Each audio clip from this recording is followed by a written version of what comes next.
மாண்புமிகு உறுப்பினர் பிரபாகர் அவர்கள்.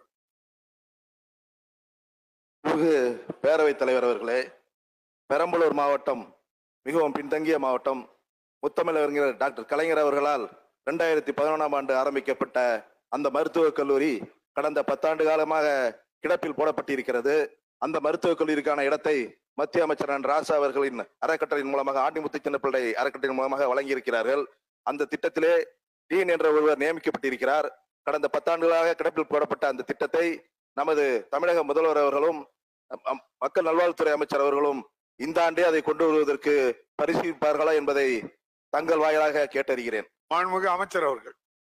மாண்புமிகு பேரவைத் தலைவர் அவர்களே, கடந்த வாரம் வணக்கத்திற்குரிய தமிழகத்தின் முதல்வர் அவர்கள் எங்களை டெல்லியில் ஒன்றிய அமைச்சரை சந்தித்து இது சம்பந்தமான கோரிக்கை விடுக்க செய்தார்கள். அந்த வகையில் பெரம்பலூர், ராணிப்பேட்டை, மயிலாடுதுறை, திருப்பத்தூர், காஞ்சிபுரம் ஆகிய 6 மாவட்டங்களில் புதிய மருத்துவக் கல்லூரிகள் அமைய வேண்டிய அவசியத்தை ஒன்றிய அரசிடம் வலியுறுத்தி இருக்கிறோம்.